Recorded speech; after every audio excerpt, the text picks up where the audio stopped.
Have you ever felt completely drained of energy despite drinking water throughout the day? That persistent fatigue, those nagging headaches, and that mental fog might not be signs of aging, but symptoms of improper hydration that's silently undermining your health. Shockingly, research shows that 97% of people are drinking water incorrectly, making a fundamental life-sustaining habit into something that's actually harming their well-being. Even those who diligently count their 8 glasses a day might be sabotaging their health without realizing it, following outdated advice that modern science has long since disproven. What if those chronic health issues you've been battling, joint pain, digestive problems, afternoon energy crashes, and even some aspects of cognitive decline, could be improved not with medication, but with a revolutionary approach to hydration? The conventional wisdom about water consumption has remained virtually unchanged for decades, while scientific understanding has advanced dramatically. Most healthcare professionals still recommend the same simplistic 8 glasses a day without considering the complex relationship between hydration, timing, temperature, mineral content, and your body's unique needs. Proper hydration isn't merely about drinking sufficient quantities of water. It's about optimizing how your body absorbs and utilizes that water at the cellular level. When you drink, what you drink and how you drink can make the difference between merely surviving and truly thriving as you age. The human body is approximately 60% water, with your brain being closer to 75% water, making hydration one of the most fundamental aspects of health, yet one of the most misunderstood. Many of the symptoms we attribute to aging or chronic conditions might actually be our body's signaling, a deeper hydration issue that standard medical tests often miss completely. In today's video, you'll discover the revolutionary 5 pillars of proper hydration that will transform your relationship with water and potentially your health. This science-backed approach goes far beyond counting glasses, revealing why most hydration advice you've received throughout your life has been woefully inadequate. You'll learn why drinking ice-cold water during exercise might be hindering your performance rather than helping it, how the timing of water consumption can either enhance or impair your digestion, and why expensive enhanced waters might be doing more harm than good. These insights aren't just theoretical, they're practical. Solutions you can implement immediately to experience noticeable improvements in energy, mental clarity, and physical comfort. Before we dive into these life-changing principles, I want to emphasize that these aren't quick fixes or temporary solutions. They're foundational habits that can support your health for decades to come. The tough techniques I'll share have helped thousands of people in their 50s, 60s, 70s, and beyond reclaim energy they thought was lost to aging, improve digestive issues they'd resigned themselves to managing, and enhance cognitive function they feared was permanently diminished. Whether you're dealing with specific health concerns or simply want to optimize your well-being as you age, proper hydration is one of the most powerful yet overlooked tools at your disposal, requiring no expensive supplements or complicated regimens, just a smarter approach to something you're already doing every day. To illustrate these principles in action, I want to tell you a story about a transformative workshop that occurred at a wellness retreat nestled in the Colorado mountains. Dr. Olivia Hayes, a renowned hydration specialist, gathered 5 participants representing different problematic water drinking habits that might mirror your own. As I take you through their journey, you'll likely recognize yourself in at least one of their situations. And more importantly, you'll see exactly how simple adjustments produced remarkable results in just 2 days. Welcome to the Hydration Transformation Workshop, Dr. Hayes announced to the small group gathered in the retreat's sun-filled meeting room.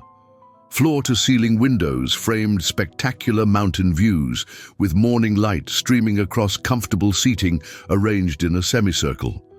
Each of you was selected because you represent a different hydration mistake that's incredibly common. Over these 2 days, we'll identify exactly where you've been going wrong and implement simple changes that will dramatically improve how you feel. The 5 participants exchanged nervous glances, some looking skeptical, others curious. Cameron Foster, a muscular athletic trainer in his mid-30s, took a long swig from his ice-filled water bottle. Beside him, Zoe Bennett, an elegantly dressed executive, discreetly checked her phone while nursing what appeared to be her 3rd coffee of the morning. Jackson Riley, a silver-haired retiree with kind eyes, sat attentively with a large water bottle he just filled from the refreshment table. Natalie Wright, a yoga instructor wearing colorful activewear, arranged her collection of specialty water bottles, each containing differently treated waters. And finally, Dr. Drew Parker, a scientist with an openly skeptical expression, sat with arms crossed, clearly requiring more convincing than the others. "Let me be clear about something that might surprise you," Dr. Hayes continued, her warm voice carrying a note of authority earned through years of research. "Most of what you've been taught about hydration is outdated at best and harmful at worst.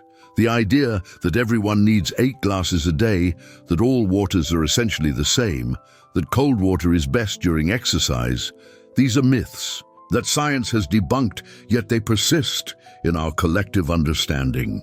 Dr. Hayes moved to a table containing an array of scientific equipment: thermal imaging cameras, cellular hydration monitors, and interactive models of the human digestive system. Over the next 2 days, I'll show you exactly how your current habits are affecting your bodies, and then teach you my 5 pillars of proper hydration that will transform how you feel within days, not weeks or months. We'll use this equipment to measure your baseline today and track your improvement tomorrow. "With all due respect, Dr. Hayes," interrupted Drew, leaning forward with a challenging expression, "I've reviewed some of your published work, and while your credentials are impressive, some of your claims seem exaggerated. Are you suggesting that simply changing how we drink water will create measurable differences in just 2 days? That seems implausible from a strictly scientific perspective." Dr. Hayes smiled, clearly accustomed to skepticism. "I understand your doubts, Dr. Parker. In fact, I welcome them.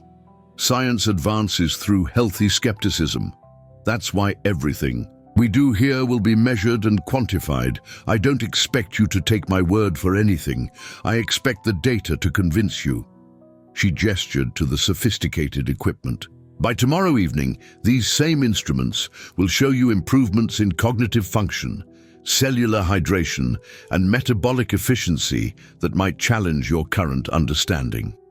Before we continue with their journey, if you've ever questioned your hydration habits, tap that like button and subscribe for more wisdom that challenges conventional thinking about health. Now, let's uncover the first surprising revelation about proper hydration that left all 5 participants stunned. Dr. Hayes approached Cameron first, gesturing for him to take a seat at the assessment station. "Cameron, you represent what I call the ice-cold athlete, someone who believes that the colder the water, the better, especially during exercise." She connected a small device to his fingertip that displayed his vital signs on a nearby screen. "Tell me about your typical hydration habits during workouts." Cameron straightened proudly. "I always keep my water ice cold. I fill my bottle with ice before adding water and drink, about 32 ounces during an hour-long training session. The colder the better. It feels more refreshing and helps cool me down when I'm pushing hard." "That's exactly what most fitness experts recommend," Dr. Hayes nodded.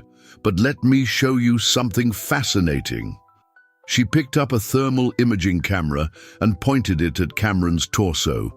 The screen displayed a heat map of his body, predominantly red and orange, indicating normal body temperature.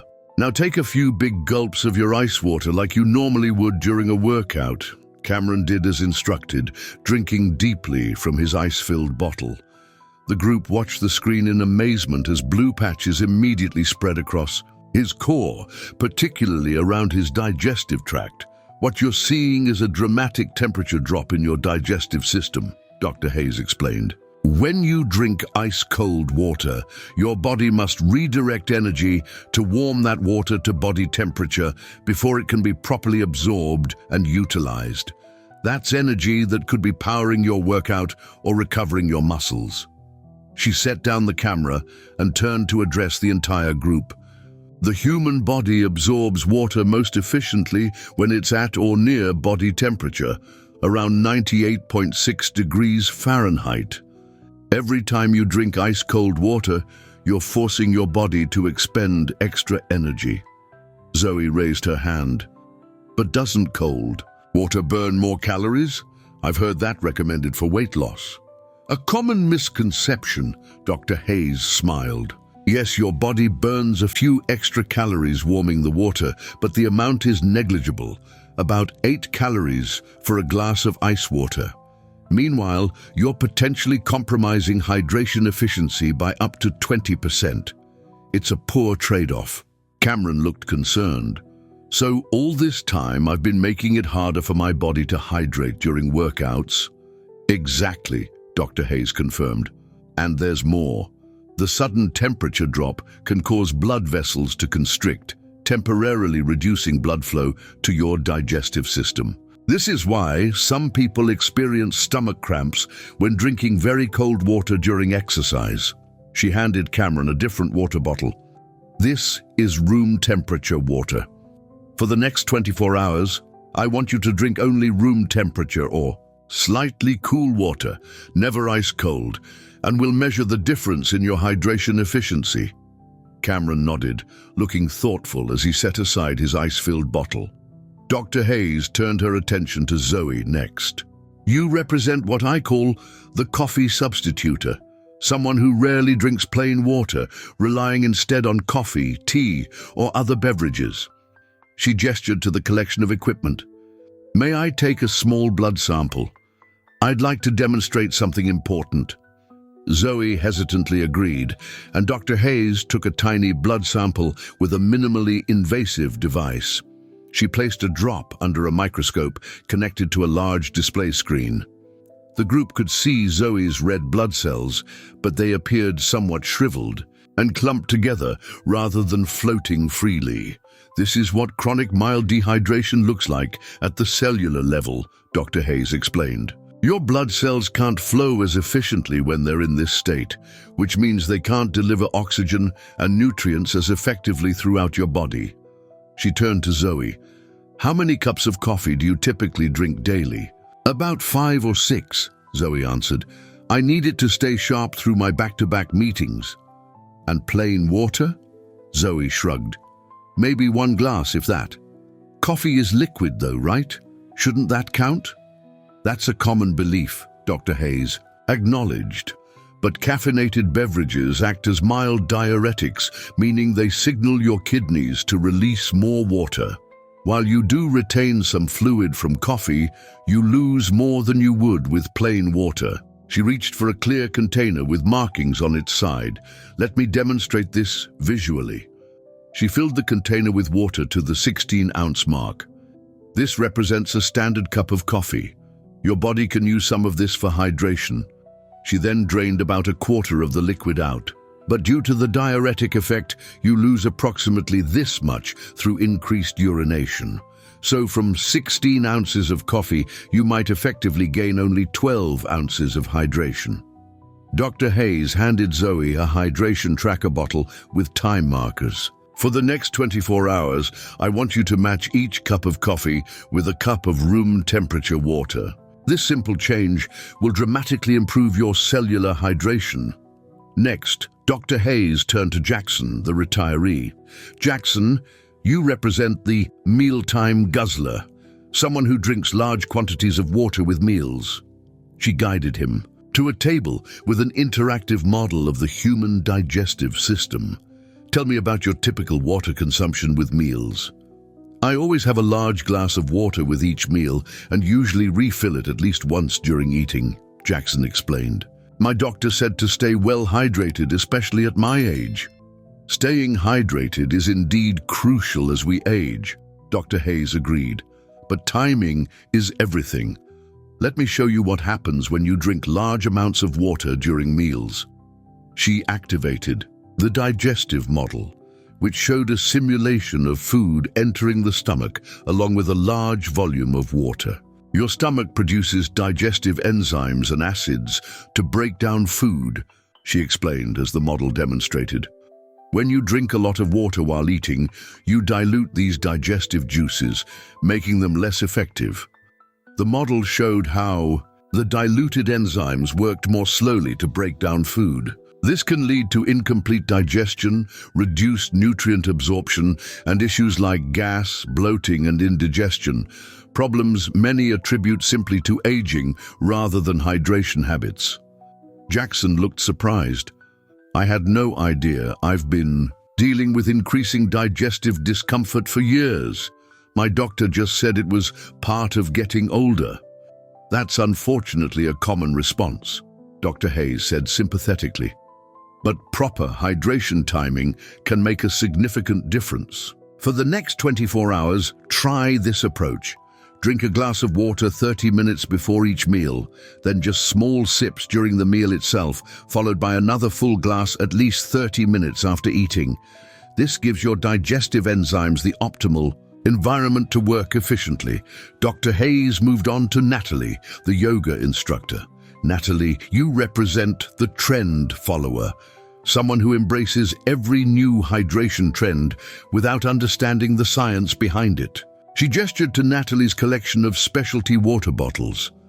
May I ask what types of water you have there? Natalie eagerly displayed her collection. This one is alkaline water with a pH of 9.5. This has added electrolytes and trace minerals. This bottle has water with added hydrogen, and this one is oxygenated water for better athletic performance. An impressive array, Dr. Hayes nodded. Let's do a little experiment. She set up a blind taste test with 5 unmarked glasses containing different waters, Natalie's specialty waters plus regular filtered tap water. Please taste each and rate them on how refreshing and hydrating they feel. Natalie carefully tasted each sample, ranking them confidently. When Dr. Hayes revealed the results, Natalie was shocked to discover she had rated regular tap water as most refreshing, placing her expensive alkaline water near the bottom. Our perception is heavily influenced by marketing, Dr. Hayes explained, gently. But more importantly, let's talk about what your body actually needs. She used a digital display to show pH ranges. Your body maintains different pH levels in different systems. Your stomach is highly acidic with a pH of 1.5 to 3.5 to digest food, while your blood maintains a tightly controlled pH of about 7.4. She pointed to Natalie's alkaline water. When you drink alkaline water with a pH of 9.5, it immediately encounters your stomach acid. What do you think happens to that alkalinity? Natalie hesitated. I'm not sure. Your stomach acid neutralizes it immediately, Dr. Hayes explained. The alkalinity never reaches your bloodstream as marketed. Meanwhile, your kidneys and lungs are constantly working to maintain your body's precise pH balance, regardless of what water you drink. So I've been wasting money on expensive water, Natalie asked, looking deflated. The most beneficial water for your body is clean water with a natural mineral content, Dr. Hayes assured her. For the next 24 hours, I want you to drink regular, filtered water with a slice of lemon or a pinch of natural sea salt added for minerals. We'll compare how you feel compared to your usual regimen. Finally, Dr. Hayes approached Drew, the skeptical scientist. Dr. Parker, you represent the hydration skeptic, someone who sees hydration science as pseudoscience rather than legitimate research. She gestured to a cognitive testing station. Would you be willing to undergo a series of mental performance tests so we can establish a baseline? Drew agreed. and Dr. Hayes guided him through tests measuring reaction time, short-term memory, and problem-solving abilities. His results, while good, showed room for improvement. What would you say if I told you that even mild dehydration, a loss of just 1–2% of your body weight in water, has been shown in peer-reviewed research to impair cognitive function? Dr. Hayes asked. I'd want to see the methodology, Drew replied promptly. Correlation doesn't equal causation, and there are too many confounding variables in most hydration studies. A perfectly reasonable scientific response, Dr. Hayes smiled.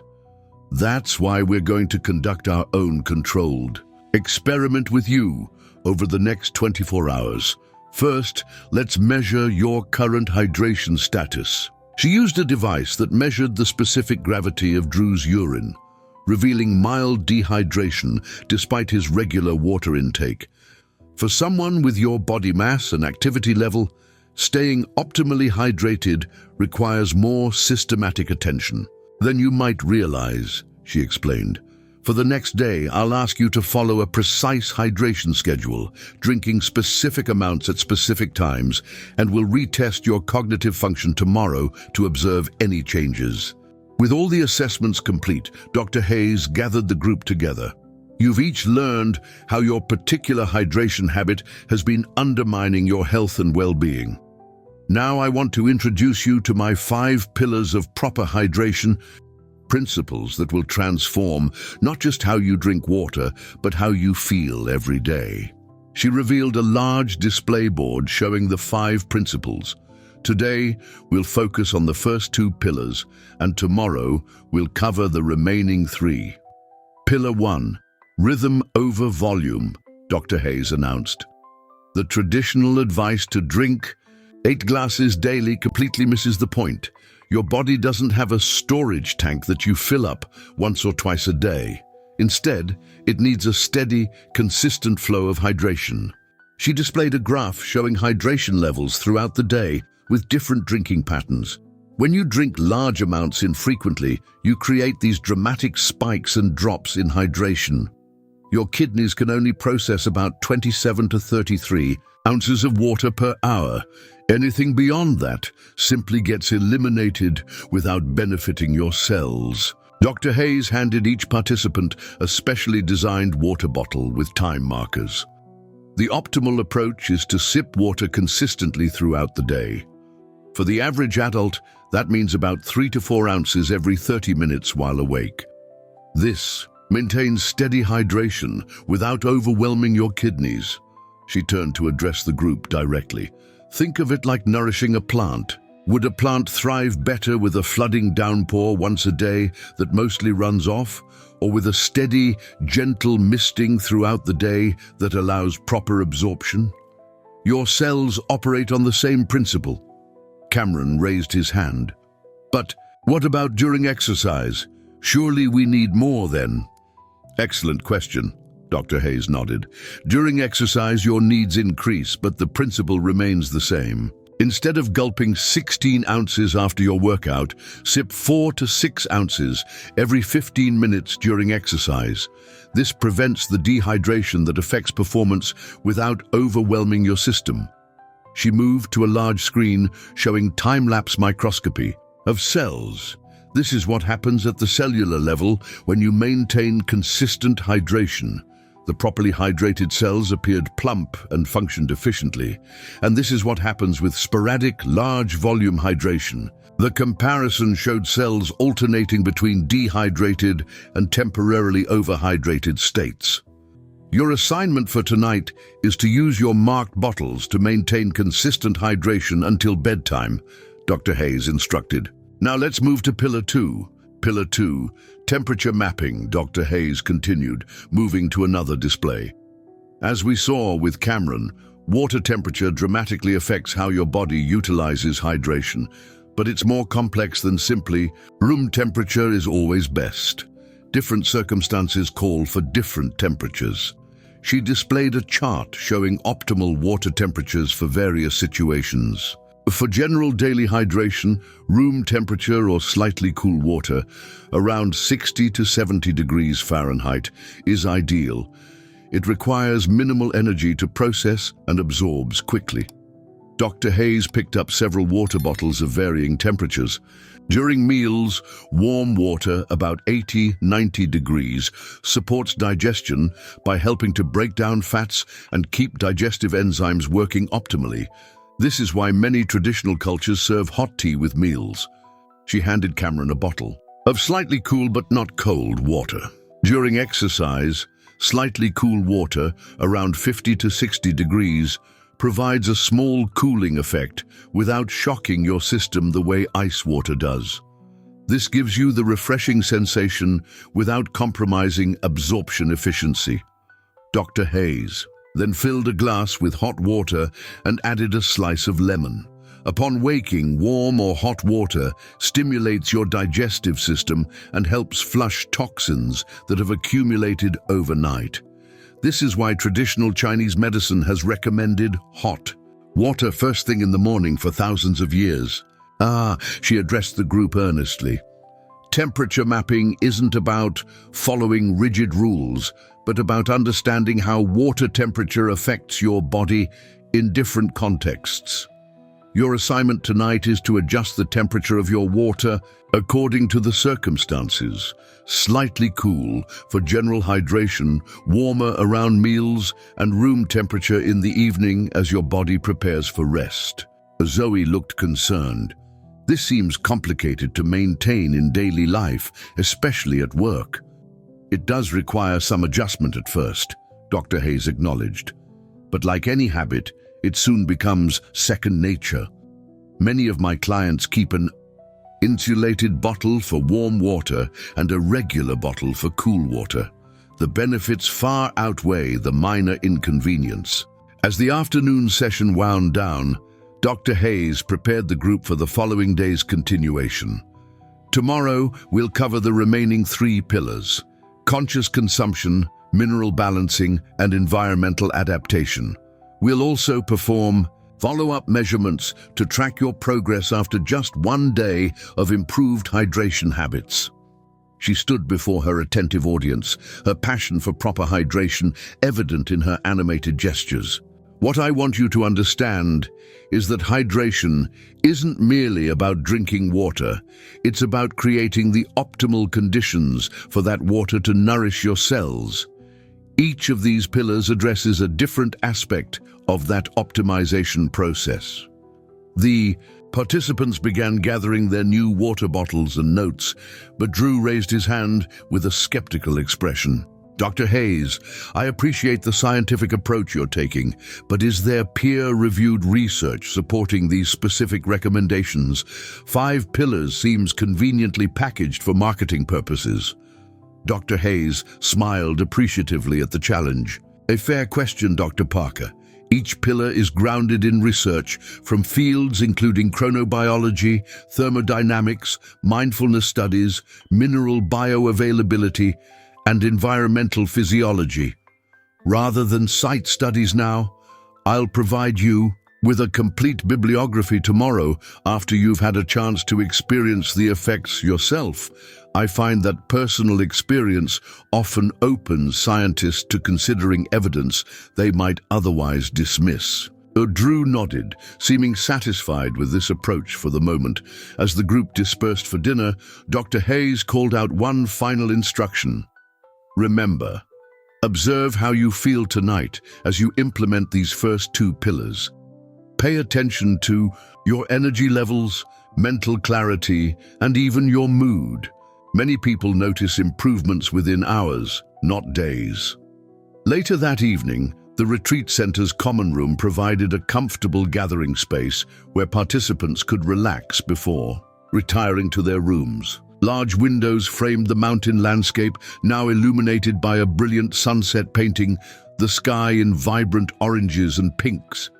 Some participants sat in plush chairs, others stood by the windows admiring the view. Cameron approached Dr. Hayes, with his tracking bottle now half empty with consistent hourly progress. I have to admit, I was skeptical about the temperature thing, but I'm noticing something interesting. Without the ice-cold water, I haven't had any of the stomach discomfort I usually feel during hydration, and I'm not experiencing that sloshy feeling I often get after workouts. That's your body's way of telling you it's processing the water more efficiently, Dr. Hayes explained. When we shock our system with extreme temperatures, it prioritizes temperature regulation over absorption. By removing that shock, you're allowing your digestive system to focus on its primary job. Across the room, Zoe studied her hydration schedule with a look of concentration. I've matched every coffee with water today as you suggested, and I've noticed I'm not getting my usual afternoon headache. Could that be related already? Absolutely, Dr. Hayes confirmed. Caffeine-induced dehydration is a common trigger for tension headaches. By maintaining more consistent hydration, you're likely preventing the subtle dehydration that was causing those headaches. If you continue this practice, you might find you naturally reduce your coffee intake as your energy levels stabilize through proper hydration. Jackson joined them, moving with noticeably more ease than earlier. I followed your advice about timing my water 30 minutes before and after meals instead of during. My digestion feels completely different after just one dinner. There's none of the bloating I've come to expect. That's wonderful to hear, Dr. Hayes replied warmly. Our digestive efficiency is much more dependent on proper hydration practices than most people realize. What you're experiencing is your digestive enzymes working in their optimal environment without being diluted. Even Natalie, who had been disappointed to learn her expensive waters weren't providing special benefits, approached with newfound curiosity. I've been drinking the filtered water with just a pinch of sea salt, as you suggested.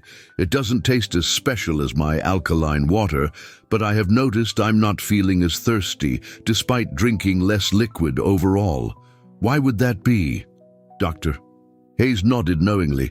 That's the mineral balance at work. When your water contains the right mineral balance, your cells can actually utilize it more effectively, reducing the volume you need to feel satisfied.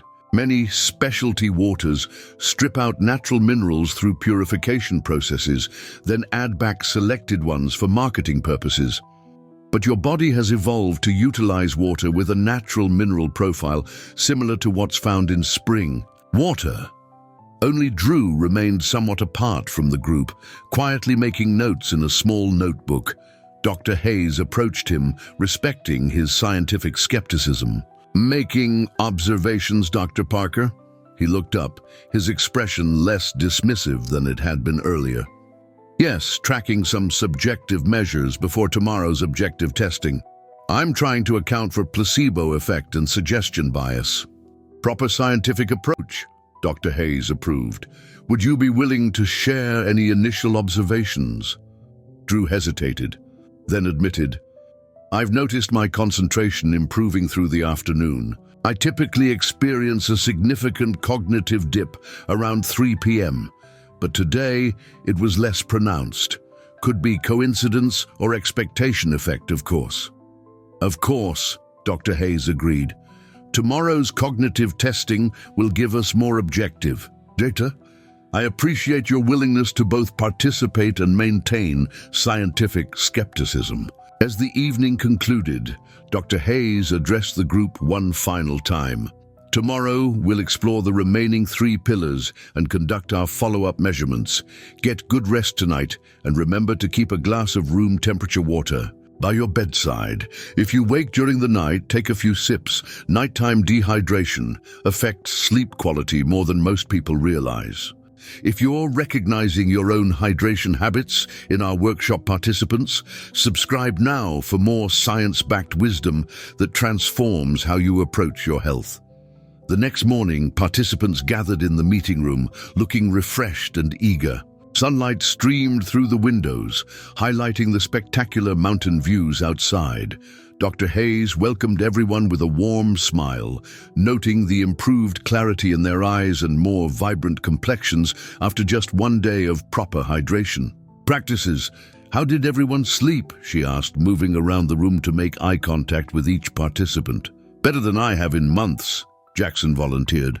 I usually wake up 2 or 3 times, but last night I only got up once. Had a few sips of the room temperature water as you suggested, and fell right back asleep. Zoe nodded in agreement. I woke up without my alarm for the first time in years, and I didn't immediately reach for coffee. I actually started with warm water and lemon, as you recommended, and I feel clearer than I usually do after 2 cups of coffee. These are common experiences when you align your hydration habits with your body's natural rhythms, Dr. Hayes explained. Now let's measure the objective changes before we continue with our final 3 pillars. She began with Cameron, repeating the thermal imaging assessment from the previous day. This time, when he drank the room temperature water, his core temperature remained stable, with only minimal blue patches appearing briefly. Look at the difference, Dr. Hayes pointed out. Your body is processing this water with minimal energy expenditure, making more resources available for other functions. How do you feel during your morning workout compared to yesterday? Surprisingly better, Cameron admitted. I thought I'd miss the refreshing feeling of ice water, but I actually felt less stomach discomfort and more sustained energy. I didn't get that mid-workout slump I often experience. Dr. Hayes moved on to Zoe, taking another small blood sample for microscope examination. The difference was dramatic. Her red blood cells now appeared plumper and moved freely instead of clumping together. This is what proper cellular hydration looks like, Dr. Hayes explained to the group. Your blood can now deliver oxygen and nutrients more efficiently throughout your body. Zoe, have you noticed any changes in your energy or cognition? My afternoon energy crash never came, Zoe reported. I kept waiting for it, but it just didn't happen, and I've had less coffee than usual because I haven't felt the need for it. Jackson's digestive assessment showed improved enzyme activity when following the proper hydration timing around meals. Natalie's blind taste test revealed she now preferred the naturally mineral-balanced water over her previously favored alkaline water. And most surprisingly to the group, Drew's cognitive tests showed measurable improvements in reaction time, working memory, and problem-solving abilities. A 12% improvement in cognitive processing speed after just 1 day of proper hydration, Dr. Hayes announced, showing Drew his test results. What do you think, Dr. Parker? Still convinced this is merely a placebo effect? Drew studied the data carefully, his scientific skepticism visibly wavering. The results are certainly compelling. I'd need to see replication across a larger sample size, of course, but I can't deny I'm feeling the difference myself. My mental clarity this morning is notably improved. Dr. Hayes smiled, pleased with his honest assessment. Science begins with observation. Now, let's explore our remaining 3 pillars that will enhance these benefits even further. She moved to the front of the room and unveiled the remaining sections of her display. Yesterday, we covered rhythm over volume and temperature mapping. Today, we'll explore pillars 3, 4, and 5, conscious consumption, mineral balancing, and environmental adaptation. Pillar 3. Conscious consumption, Dr. Hayes began. This principle addresses not just what you drink, but how you drink it. She held up a glass of water. Most of us gulp water mindlessly, often while multitasking, checking emails, walking between meetings, or scrolling through social media. We treat hydration as something to check off our list, rather than an opportunity to support our well-being. She demonstrated by quickly gulping down half the glass. When we drink this way, we're often barely aware we're consuming water at all. This unconscious consumption means we miss the signals that help us optimize our hydration. Dr. Hayes then set the glass down and demonstrated a different approach. Conscious consumption begins with awareness. She picked up the glass again, but this time paused before drinking.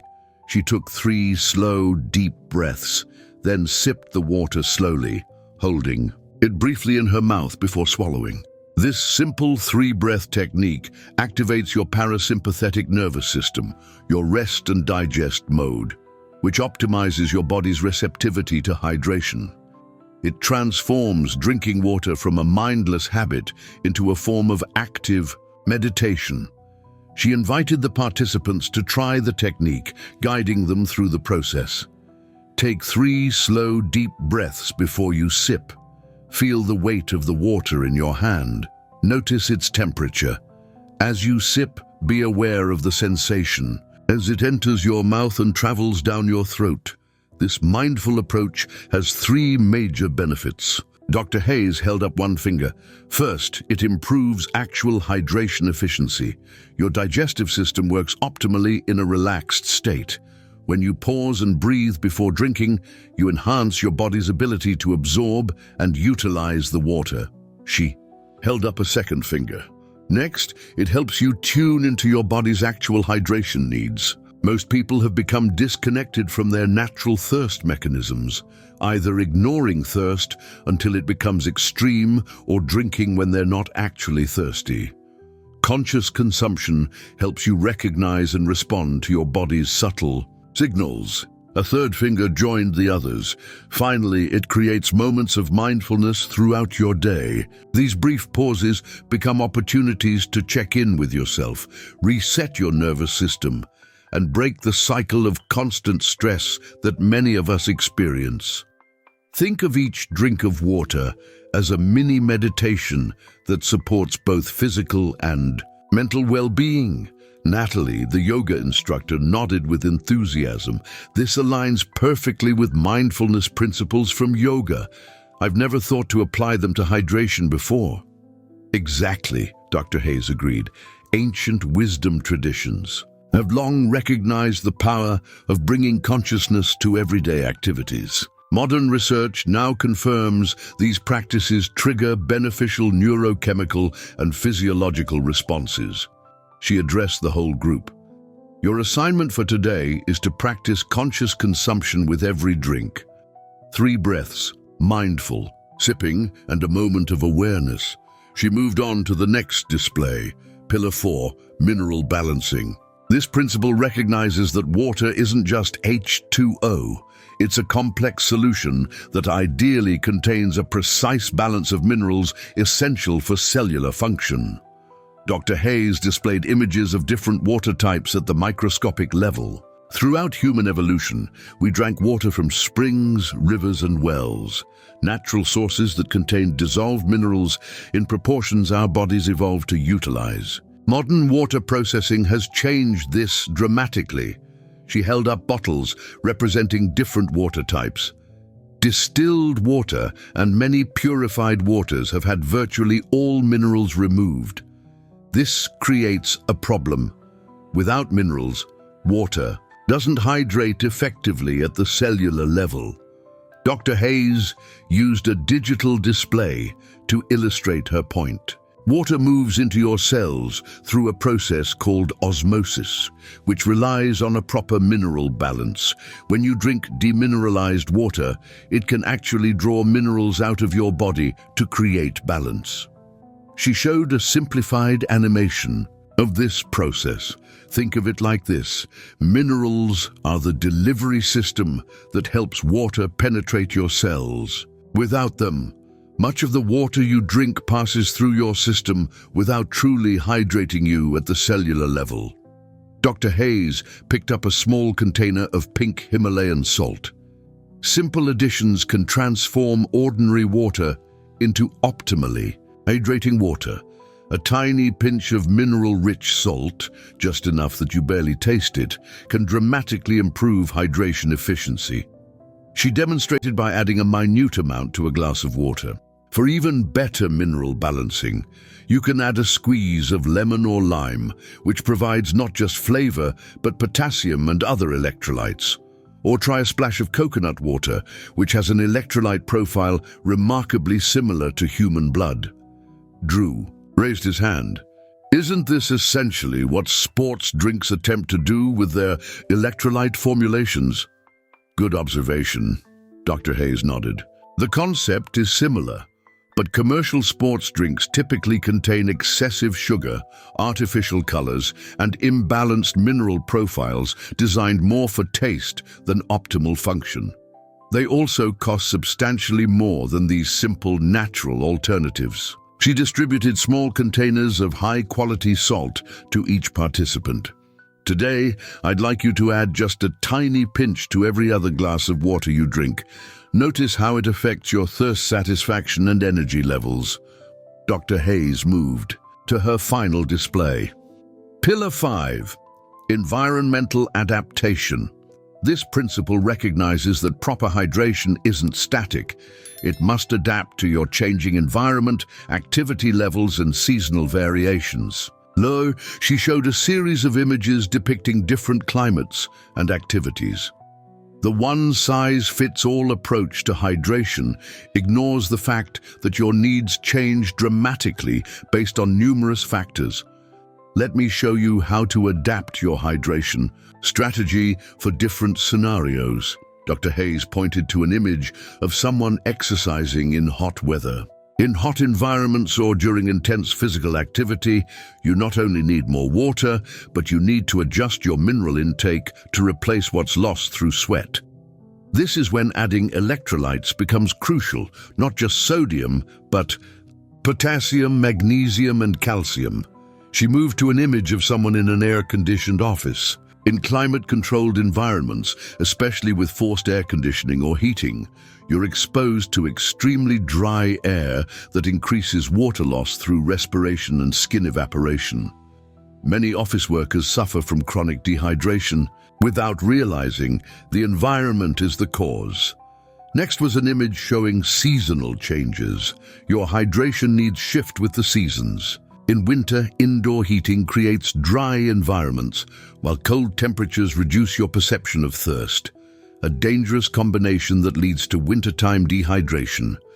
In summer, obvious sweating makes hydration needs more apparent, but most people still significantly underhydrate during hot weather. Dr. Hayes addressed Cameron directly.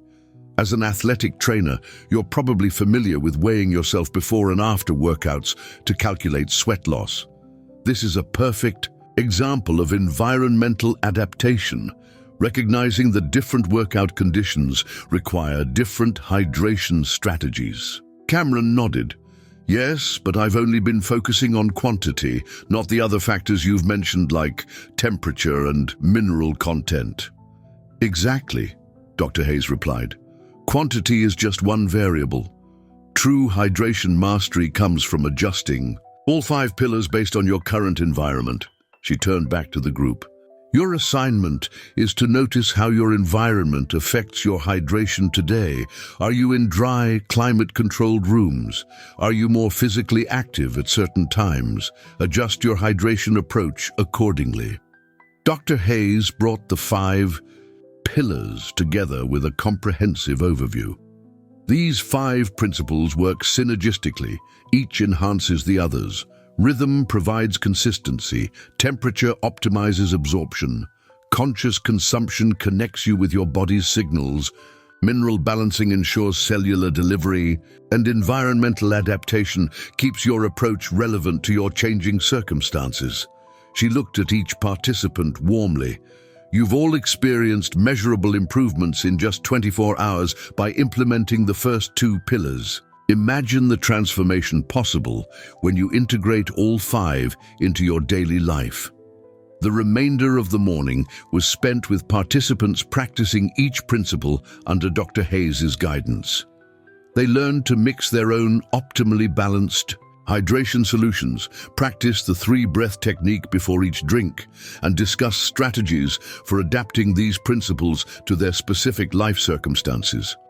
After lunch, the group reconvened for final assessments.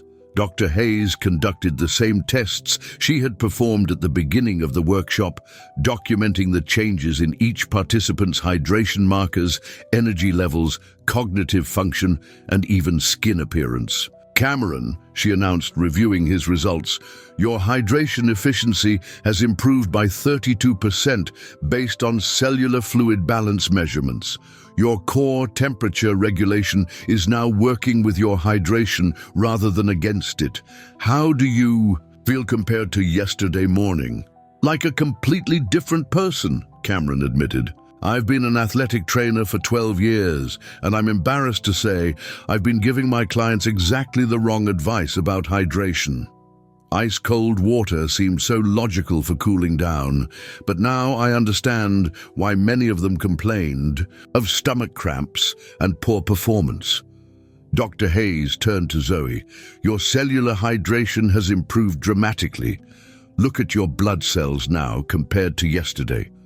The side-by-side imagery showed remarkably improved cell structure and movement. Your cognitive test scores have improved by 18%, particularly in sustained attention and working memory. Two areas typically affected by the afternoon crashes you mentioned. Zoe nodded enthusiastically. I've had the same amount of mental demands today as any workday, but I feel sharper and more focused than I have in years. And I've had half my usual caffeine. Jackson's digestive enzyme activity showed significant improvement. Natalie's hydration satisfaction scores had increased, while her overall liquid consumption had actually decreased. And even skeptical Drew couldn't deny the objective improvements in his cognitive test results. The data speaks for itself, Drew conceded, looking at his before and after results. I came here deeply skeptical, but I can't argue with the numbers or how I feel. I'm particularly impressed by the research foundation behind each principle. He held up the bibliography Dr. Hayes had provided that morning. These sources are from reputable journals, not fringe publications. Dr. Hayes smiled. Science often advances when we question established wisdom. The 8 glasses a day advice originated from a misinterpreted 1945 study that was never meant to be prescriptive. We've been following outdated hydration guidance while research has moved far beyond it. As the afternoon progressed, Dr. Hayes worked with each participant to develop personalized hydration strategies they could implement in their daily lives. For Cameron, this meant redesigning the hydration advice he gave his clients. For Zoe, it involved creating a practical schedule that integrated proper hydration into her demanding executive role. Jackson received guidance specific to supporting digestive health and sleep quality through optimized hydration. Natalie learned how to distinguish marketing claims from scientific reality. And Drew received detailed research materials to satisfy his scientific curiosity. The most important takeaway, Dr. Hayes emphasized as their time together neared its end, is that proper hydration is not a one-size-fits-all formula. It's a personalized approach based on sound principles that you adapt to your unique circumstances.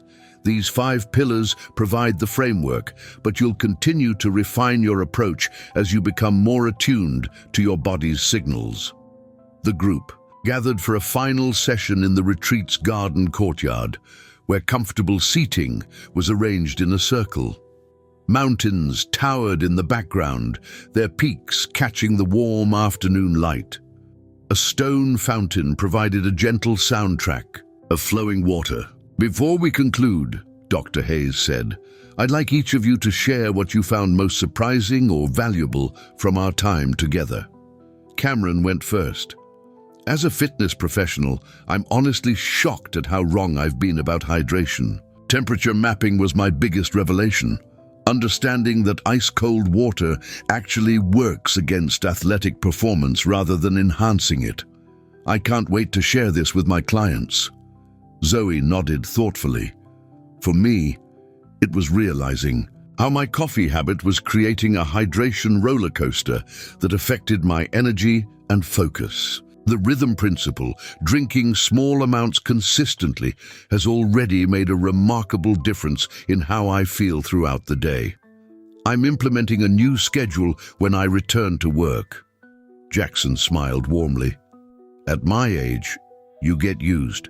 to doctors telling you that certain discomforts are just part of getting older. Learning that my digestive issues were actually related to when I was drinking water during meals, something completely within my control, is empowering. I feel like I've reclaimed a piece of my health. Natalie looked a bit chagrined, but spoke candidly. I fell for every hydration trend and spent a fortune on specialized waters. Understanding the science behind mineral balancing helps me see through the marketing. Now I know how to create truly optimizing hydration with simple, affordable additions. Drew, the initial skeptic, concluded the sharing. As a scientist, I value evidence above claims. What impressed me most was seeing measurable, objective improvements in cognitive function from changes in hydration practices I'd previously dismissed as insignificant. It's reminded me to remain open to evidence, even when it challenges my preconceptions. Dr. Hayes looked pleased with their insights. Each of you came here representing a different hydration mistake, but you're leaving as ambassadors for proper hydration. The knowledge you've gained doesn't just benefit you, it gives you the opportunity to influence others in your circles. She stood to address them one final time. Proper hydration isn't merely about health. It's about unlocking human potential that most people never realize they're suppressing through simple, correctable habits.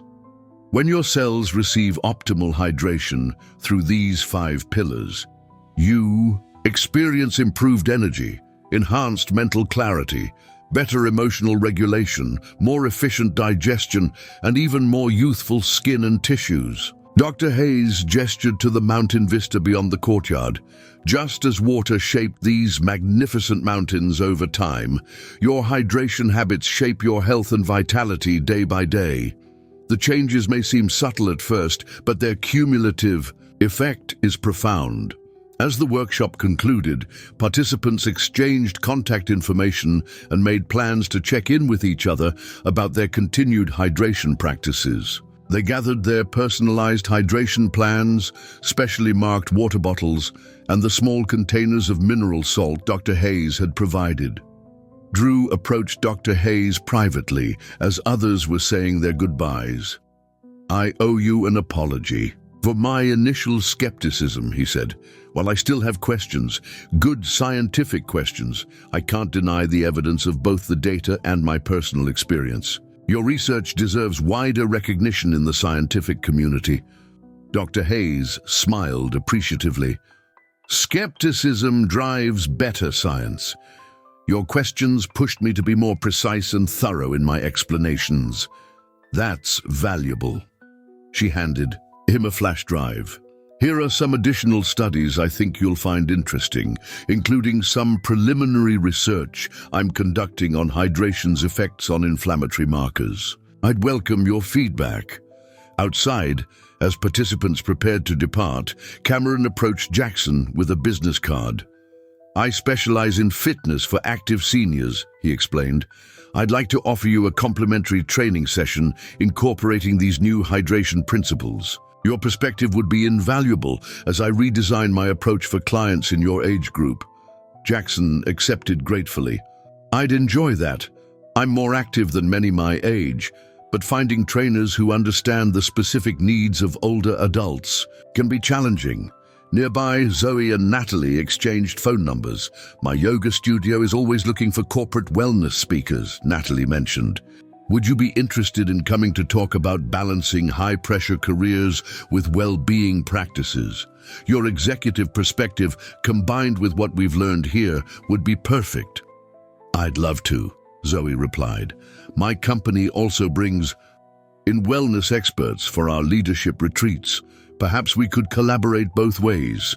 Dr. Hayes observed these interactions with satisfaction, seeing the ripple effects of knowledge sharing already beginning. As the participants departed one by one, each thanked her with genuine appreciation for information that would not only improve their own lives, but enable them to influence others. Standing alone in the courtyard after everyone had gone, Dr. Hayes reflected on the transformation she had witnessed. From skepticism to enthusiasm, from confusion to clarity, from habitual mistakes to empowered choices, each participant had experienced a significant shift in just 2 days. While their journeys with proper hydration were just beginning, they now had both the principles and the personal experience to guide their ongoing practice. If you've found these insights about proper hydration valuable, hit the like button to help others discover this life-changing information. The transformation I witnessed in those 5 participants reflects the journey that awaits you when you revolutionize your approach to hydration. Each person arrived with habits that undermined their well-being. Cameron with his ice-cold water that shocked his system, Zoe relying on caffeine while neglecting pure water, Jackson diluting his digestive enzymes with poorly timed consumption, Natalie falling for expensive hydration trends, and Drew dismissing the profound impact of proper hydration on cognitive function. Yet each left with not just knowledge but tangible improvements in how they felt and performed. The beauty of these 5 pillars of proper hydration is their accessibility. You don't need expensive equipment, rare ingredients, or complex protocols to implement them. You simply need awareness and the willingness to adjust habits that may have been with you for decades. Rhythm over volume, temperature mapping, conscious consumption, mineral balancing, and environmental adaptation. These principles work with your body's natural design rather than against it.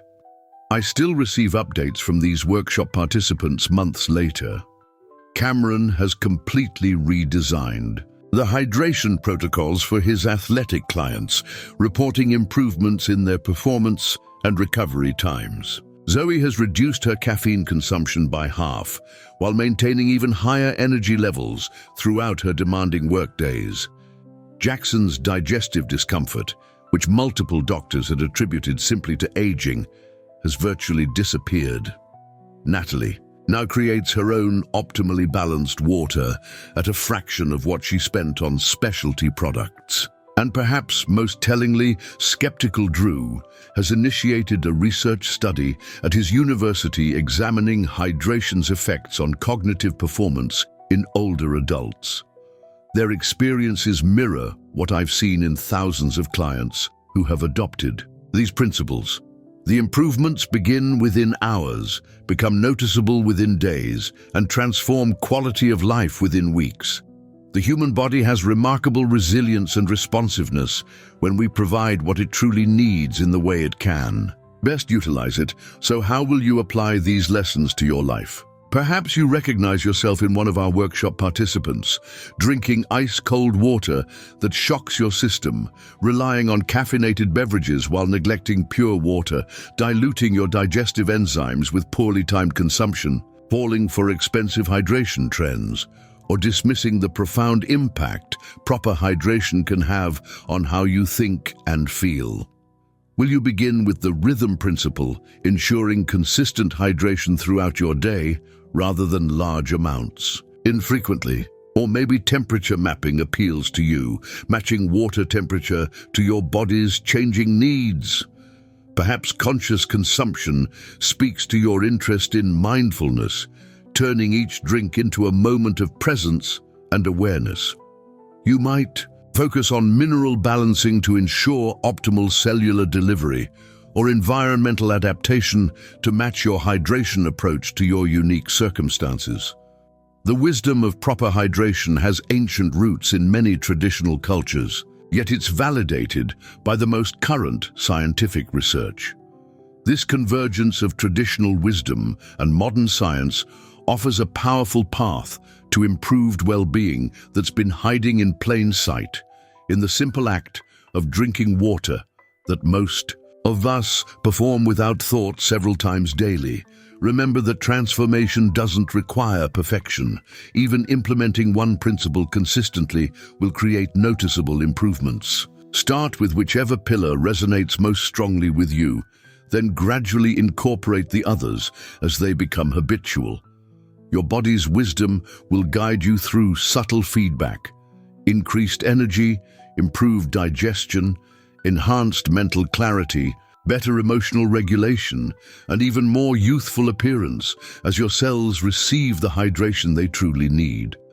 The most powerful changes often come not from adding complicated new regimens to our lives, but from bringing greater awareness and intention to the simple acts we already perform daily. Drinking water is something you do every day of your life. By bringing consciousness and evidence-based principles to this fundamental act, you transform a basic survival function into a powerful tool for enhanced vitality and well-being.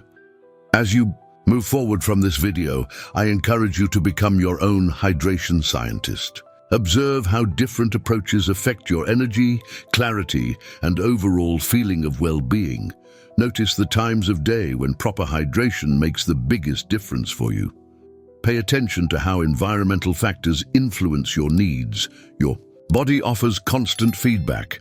The key is learning to listen and respond appropriately. The journey to optimal hydration is both simple and profound. It requires no special equipment, expensive products, or complicated protocols. Just awareness, intention, and small adjustments to habits most of us have never questioned. Yet these simple changes can unlock levels of well-being that many assume are lost to aging or chronic conditions. If you've been inspired to transform your relationship with water, please like this video and subscribe to our channel for more wisdom that challenges conventional thinking and empowers you to age with vitality and purpose.